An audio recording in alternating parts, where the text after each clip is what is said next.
പിതാവിൻ്റെയും പുത്രൻ്റെയും പരിശുദ്ധാത്മാവിൻ്റെയും നാമത്തിൽ ആമേൻ. എൻ്റെ പ്രിയപ്പെട്ടവരെ, ഇന്ന് ജൂൺ 30 ചൊവ്വാഴ്ച. അമ്മേ പരിശുദ്ധ അമ്മേ, അമ്മേ പരിശുദ്ധമേ, ദൈവമാതാവേ, കൃപാസനത്തിലൂടെ ഞങ്ങളുടെ ദേശത്തിനും അമ്മ മധ്യസ്ഥം തേടി തന്ന എല്ലാ അനുഗ്രഹങ്ങൾക്കും കൃപകൾക്കും ഞങ്ങളിപ്പോൾ ഹൃദയം നിറഞ്ഞ നന്ദി പറയുന്നു.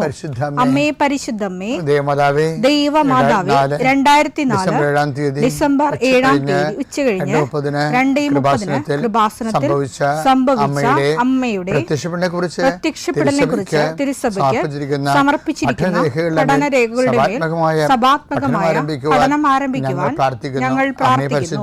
അമ്മേ പരിശുദ്ധമേ, ഭൂസ്വർലോകങ്ങളുടെ രാജ്ഞിയായ അങ്ങേയ്ക്ക് ഭൗമസംരക്ഷണത്തിനായി പ്രപഞ്ചപ്രകൃതിയെ തന്നെ തിരുസഭ പ്രതിഷ്ഠിക്കുവാൻ ഈ പ്രത്യക്ഷീകരണം വഴി ഇടയാക്കണമേ. പരിശുദ്ധമേ, ജപമാല മാതാവേ, സകല കൃപാസനം പ്രാർത്ഥനയോടും ചേർത്ത് ഞങ്ങളിപ്പോൾ പ്രാർത്ഥിക്കുന്ന ഈ കുടുംബത്തിന്റെ പ്രത്യേക നിയോഗം പറ മക്കളെ.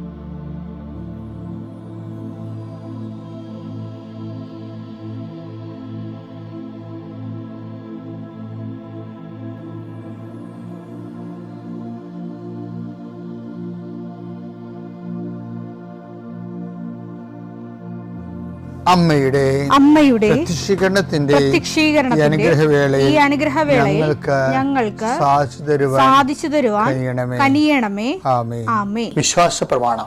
സർവശക്തനായ പിതാവും ആകാശത്തിന്റെയും ഭൂമിയുടെയും സൃഷ്ടാവുമായ ദൈവത്തിൽ ഞാൻ വിശ്വസിക്കുന്നു. അവിടുത്തെ ഏകപുത്രനും ഞങ്ങളുടെ കർത്താവുമായ ഈശോമിശിഹായിലും ഞാൻ വിശ്വസിക്കുന്നു.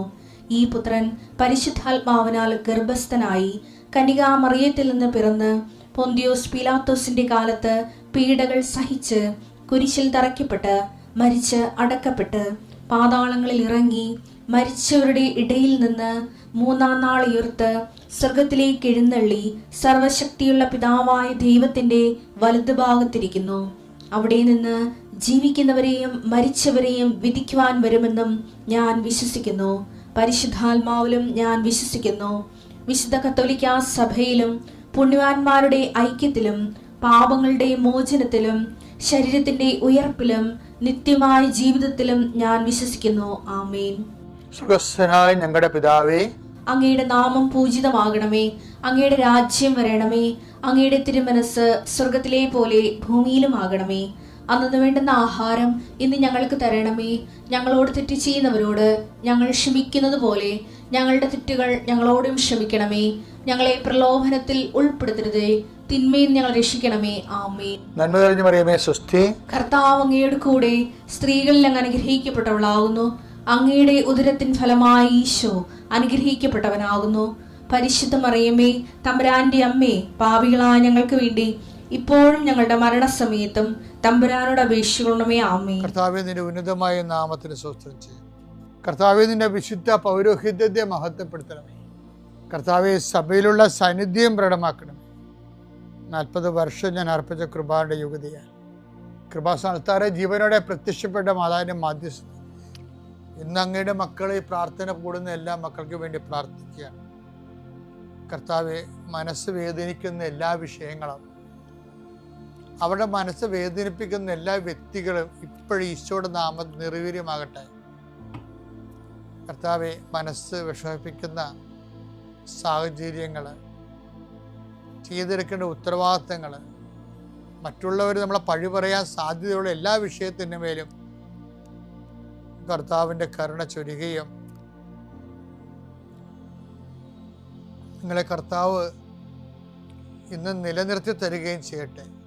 നിങ്ങൾ പോകുന്ന വഴികൾ, കണ്ടുമുട്ടുന്ന വ്യക്തികൾ, ചെയ്യുന്ന കാര്യങ്ങൾ യാത്ര ചെയ്യുന്ന വാഹനങ്ങൾ, ഒപ്പിടുന്ന പേപ്പറുകൾ, കൈമാറുന്ന രേഖകൾ, കഴിക്കുന്ന മരുന്ന് എല്ലാം മാതാവിൻ്റെ മധ്യസ്ഥതയിൽ യേശുനാമത്തിൽ അനുഗ്രഹിക്കപ്പെടുകയും നീ ദൈവത്തെ അനുഭവിക്കാൻ ഇന്ന് നിന്നെ സഹായിക്കുകയും ചെയ്യട്ടെ. നിത്യം പിതാവും പുത്രനും പരിശുദ്ധാത്മാവിനെ നീക്കുവാണ്. എൻ്റെ പ്രിയപ്പെട്ടവരെ, ഒരു വിശ്വാസി ജീവിതത്തെ സമീപിക്കുന്നതിന് വളരെ വിശ്വാസപരമായ അല്ലെങ്കിൽ സുവിശേഷ വിഹിതമായ ഒരു അപ്രോച്ച്, സമീപനമുണ്ട്. ഞാൻ എന്താ ഉദ്ദേശിക്കുന്നത് വെച്ച് കഴിഞ്ഞാൽ, ചില സമയത്ത് ചില കാര്യങ്ങൾ 100% ദൈവം തന്നെയായിരിക്കും ചെയ്യണത്. ഇപ്പം നമ്മുടെ മുമ്പിലുള്ളൊരു ഓപ്ഷൻ ഇത്രയേ ഉള്ളൂ, ദൈവം അത് ചെയ്യണം. ദൈവം അത് ചെയ്യണമെന്നുണ്ടെങ്കിൽ എന്തുകൊണ്ട് നമുക്കത് ചെയ്തു തരണം? ഞാൻ പണ്ടൊരു കഥാപുസ്തകം എഴുതിയിട്ടുണ്ട്, നിയ മിലാനിയുടെ നിഗൂഢ കമ്പങ്ങൾ. ഒരപ്പനും മകളും തമ്മിലുള്ള സ്നേഹത്തിൻ്റെ കഥയാണ്. അതിൽ കുറേ കഥകൾ വേറെയുണ്ട്. ആനിമൽസിനെയൊക്കെ വെച്ചൊരു കഥയുണ്ട്. അതിൻ്റെ അത് ഒരു തവളയെ ഒരു പാമ്പ് ഓടിച്ചെടുത്ത്, അത് ഞാൻ ഉണ്ടാക്കിയെടുത്തൊരു കെട്ടുകഥയാണ് ശരിക്കും പറഞ്ഞാൽ. ഞാൻ ചില കാര്യങ്ങളെക്കുറിച്ച് ആലോചിക്കുമ്പോൾ അതിനെ അവതരിപ്പിക്കാൻ വേണ്ടി പ്രകൃതിയിൽ നടക്കുന്ന ചില സംഭവങ്ങളെ എൻ്റെ കൂട്ടിനെ എടുക്കും. അപ്പം അങ്ങനെ കഥ ഉണ്ടാക്കിയതാണ്. ഇപ്പോൾ ഒരു തവള അവിടെ ഇരിക്കുന്ന ഒരു തോട്ടിലെ മരത്തടിയിൽ തവള ഇരിക്കണം. അപ്പോഴൊരു പാമ്പ് രാവിലെ വരികയും പാമ്പ് തവളയെ പിടിക്കാൻ പോകുമ്പോൾ ദൈവം തവളയോട് പറയും, എന്താണ് പറയണത്? ദേ പാമ്പ് എന്ന് പറയും. അപ്പം തന്നെ തവള 4 കാലേ വീണ് ഓടി 8 കാലേ ചാടും, രക്ഷപ്പെടും. അപ്പം പാമ്പ് ദയനീയമായ ദൈവത്തിൻ്റെ മുഖത്തേക്ക് നോക്കും. പാമ്പ് ദൈവത്തോട് ചോദിക്കും, അവനെ സൃഷ്ടിച്ച കൈകൊണ്ടല്ലേ എന്നെ സൃഷ്ടിച്ചത്? എൻ്റെ ബ്രേക്ക്ഫാസ്റ്റാണ് ദൈവം കളഞ്ഞത്. എനിക്കപ്പോൾ വിശക്കണമല്ല, ഞാൻ എങ്ങനെ ജീവിക്കുമെന്ന് ചോദിക്കും. അപ്പം ദൈവം പറയും, അവൻ പ്രാർത്ഥിക്കരുന്ന തവള. അപ്പോൾ പ്രാർത്ഥിക്കുമ്പോൾ എനിക്ക് പ്രാർത്ഥിക്കുന്ന ആൾക്കാരെ കേൾക്കേണ്ടി വരും. ഇനി പ്രാർത്ഥിക്കാത്ത ഏതെങ്കിലും തവള ഉണ്ടെങ്കിൽ നീ പിടിച്ചോളാൻ പറയും. അങ്ങനെ ദൈവം അത് കോംപ്രമൈസ് ചെയ്യണത് അങ്ങനെയാണ്. പ്രാർത്ഥിക്കാതെ ഏതെങ്കിലും തവള ഉണ്ടെങ്കിൽ പിടിച്ചു. അപ്പോഴേ വൈ ഷുഡ് വി പ്രേ എന്നുള്ളതിൻ്റെ ഉത്തരവാണത്. വൈ ഷുഡ് പ്രേ വെച്ചാൽ ദൈവത്തിന് നമ്മളെ സംരക്ഷിക്കേണ്ടി വരും. ദൈവ സംരക്ഷണം ലഭിക്കാൻ ഇപ്പം ഒരു പ്രാർത്ഥിക്കുന്ന ഒരാളിനെ സംബന്ധിച്ചിടത്തോളം ദൈവത്തിന് ബാധ്യതയുണ്ട് അവനെ സംരക്ഷിക്കാനുള്ള. അവർ ഓപ്ഷൻ വന്നാൽ എന്തു ചെയ്യും? അപ്പം ദൈവം എന്തു ചെയ്യും? പ്രാർത്ഥിക്കാത്ത ആൾക്കാർ അതിന് കൊടുക്കും. പ്രകൃതിയുടെ നിയമം അതാണ്. ചിലർ മുടിനാരയിടക്കൊക്കെ രക്ഷപ്പെട്ടെന്നൊക്കെ പറയണില്ലേ? അതുകൊണ്ട് വളരെ നിസ്സാരമല്ലേ. തവളയും പാമ്പും അല്ല, ശരിക്കും നമ്മുടെ രോഗങ്ങളൊക്കെ അതുപോലെ തന്നെ നമുക്ക് ജീവിതത്തിലുണ്ടാകുന്ന അടിപതർച്ചകളില്ലേ, അതൊക്കെ എങ്ങനെ വരണമാണ് ശരിക്കും പറഞ്ഞാൽ ദൈവ സംരക്ഷണം നഷ്ടപ്പെടുമ്പോഴാണ് വരണത്. നിങ്ങൾക്ക് വരുന്ന ഒരു പ്രശ്നം എന്താണെന്നറിയാമോ? നിങ്ങൾ പ്രേയർ ചെയ്യുന്നു എന്നുള്ളത് ആണ് ഏതാണ്ട് മഹാകാര്യം പോലെ എടുക്കണത്. പക്ഷേ പ്രേയർ ചെയ്യുമ്പോൾ ഞാനൊരു കാര്യം ചോദിക്കട്ടെ. ഇപ്പം ഞാൻ അമ്പലപ്പുഴ പള്ളിയിൽ ഇരുന്നിട്ടുണ്ട് കുറേ നാൾ, 6 കൊല്ലം ഇരുന്ന്. എൻ്റെ ചവിട്ടനാള വിജ്ഞാനകോശമൊക്കെ അവിടെ ഇരുന്ന് എഴുതിയതാണ്. അപ്പോൾ അവിടെ വെച്ച് അന്ന് സുധാകരൻ മിനിസ്റ്ററായിരുന്നു, ഈ സിവിൽ സപ്ലൈസിൻ്റെ ആണെന്ന് തോന്നണേ. അതായത് എനിവേ അമ്പലപ്പുഴ MLA ആയത് കാരണം അദ്ദേഹം അമ്പലപ്പുഴ പാൽപ്പായസം ത്രിവേണി സിവിൽ സപ്ലൈസ് കോർപ്പറേഷൻ വഴി കൊടുക്കാൻ ഒരു ഏർപ്പാടുണ്ടാക്കി. ഒത്തിരി ഭക്തന്മാർക്ക് ഉള്ളിൽ സങ്കടം ഉണ്ടായിരുന്നു. കാര്യം ആൾക്കാർ ഈ പായസം മേടിക്കണത് എന്ന് വെച്ച് കഴിഞ്ഞാൽ ഈ ഇതുപോലെ എന്താണ് നമ്മുടെ കൊക്കക്കോള മേടിക്കണ പോലെ അല്ല പായസം മേടിക്കുന്നത്. അതൊരു അനുഷ്ഠാന പ്രക്രിയയുടെ ഭാഗമായിട്ട് പ്രസാദം പോലെ പ്രാർത്ഥിച്ച് കൈപ്പറ്റുന്ന ആൾക്കാരുണ്ട്. അവർക്കൊക്കെ ഭയങ്കര പ്രയാസമായി. ചുമ്മാ വഴിയെ പോണ എന്തും മേടിച്ച് കഴിക്കണവർക്ക് ഇതൊന്നും പ്രശ്നമല്ല. പക്ഷെ അത് അപ്പം ഞാൻ പള്ളിയിലുണ്ട് അവിടെ. അപ്പോൾ ഈ ആൾക്കാരുടെ പ്രയാസങ്ങൾ ഞാൻ കേൾക്കുന്നുണ്ട്. അപ്പോൾ ഞാൻ ചില സമയത്ത് ഓർക്കുകയെ അമ്പലപ്പുഴ പായസം ഒരുവിധം കൊള്ളാവുന്ന കവറിലാണ് കൊടുക്കണത്. പക്ഷെ അത് അതിനേക്കാളും ബെസ്റ്റായിട്ടുള്ള കവറിൽ കൊടുക്കേണ്ടതാണ്. കാര്യം അത് മാറ്റർ ഭയങ്കര പൗരാണികവും അത് ഒരു പ്രസാദത്തിൻ്റെ എല്ലാ പ്രസാദം കൊടുക്കുന്ന പോലെയൊക്കെ ആൾക്കാർക്ക് അതിൽ വിശ്വസിക്കുന്ന ആൾക്കാർക്ക് ഭയങ്കര അമൂല്യമാണ്. അപ്പോൾ അത് അവർക്ക് അതുപോലെ പ്രസൻറ്റ് ചെയ്യേണ്ടതാണത്. ഞാൻ നിങ്ങളോട് ചോദിക്കണേ, ഈ അമ്പലപ്പുഴ പാൽപ്പായസമേ കോളാമ്പി തന്നാൽ എങ്ങനെ ഇരിക്കും? അപ്പം കാര്യം മനസ്സിലായില്ല. ഞാൻ നിങ്ങൾ കോളാമ്പി കൊടുക്കുക, ഞാൻ ആക്ഷേപിച്ച് സംസാരിക്കുകയല്ല. അമ്പലപ്പുഴ പായസം കോളാമ്പി തന്നാൽ എങ്ങനെ ഇരിക്കും? അതൊരു സ്വർണ്ണപ്പാത്രത്തിൽ തന്നാൽ എങ്ങനെ ഇരിക്കും? അതാണ് രണ്ട് വ്യത്യാസം എന്ന് പറഞ്ഞാൽ.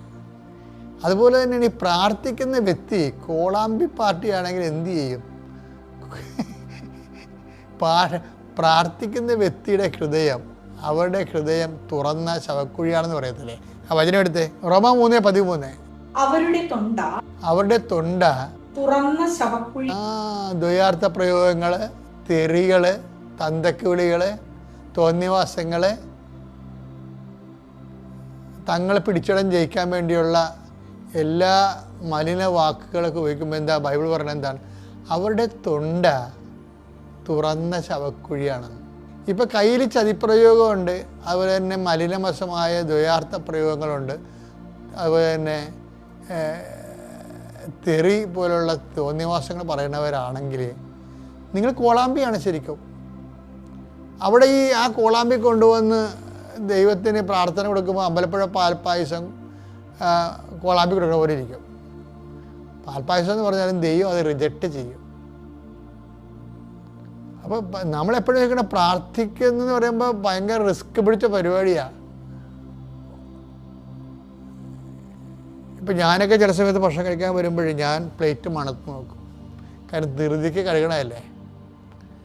ചില സമയത്ത് ഫ്രഷ് സ്മെല്ലുണ്ടാകത്തില്ല. ഇപ്പം നല്ല ഹോട്ടലിലൊക്കെ പോയി ഭക്ഷണം കഴിച്ചാൽ അവർ ആ ചൂടുവെള്ളത്തിലിട്ട് പ്ലേറ്റ് കൂടെ നമ്മുടെ മുമ്പ് വെക്കത്തുള്ളൂ. നമുക്ക് കോൺഫിഡൻസാണ്. അപ്പോൾ അതുപോലെ തന്നെ ഇത് വരുമ്പോൾ നമ്മളെന്ത് രണ്ടാമത് കഴുകും. അതിൻ്റെ അത് കണ്ടാമിനേഷൻ ഉണ്ടാകാതിരിക്കാനും ബാക്ടീരിയ ഒന്നും ഉണ്ടാകാതിരിക്കാൻ വേണ്ടിയാണ് അങ്ങനെ കഴുകണം. അല്ലാതെ ഇതുപോലെയാണ് നമ്മുടെ പ്രാർത്ഥനയിലും ബാക്ടീരിയ ഉണ്ടാകരുത്. പ്രാർത്ഥനയിൽ ബാക്ടീരിയ, പക്ഷേ ഈ ആൾക്കാരുടെ ഒരു കുഴപ്പം വെച്ചാൽ പകുതി മുക്കാൽ ആൾക്കാരുടെയും പ്രാർത്ഥനയിൽ ബാക്ടീരിയ ഉണ്ട്. അത് ബൈബിൾ പറയണത് തുറന്ന ശവക്കുഴി എന്ന് പറയാൻ പിന്നെ എൻ്റെ അപ്പുറത്ത് വല്ലതും പറയാനുണ്ട്. അപ്പോൾ വളരെ അത്രയും ശ്രദ്ധിക്കുന്നുണ്ടെന്ന് മനസ്സിലായില്ലേ വചനം? അതുകൊണ്ട് നമ്മൾ ശ്രദ്ധിക്കണം. നമ്മളുടെ പ്രാർത്ഥനകൾ നല്ല പൊന്നിൻ്റെ താലത്തിൽ വെച്ച് ദൈവത്തിന് കൊടുക്കാൻ കഴിയണം. എന്നാൽ പിന്നെ പ്രാർത്ഥനയ്ക്ക് ഗ്യാരണ്ടിയായി. അതുകൊണ്ട് തന്നെ കാര്യങ്ങൾ നിവർത്തിക്കും. പിതാവിൻ്റെയും പുത്രൻ്റെയും പരിശുദ്ധാത്മാവിൻ്റെയും നാമത്തിൽ.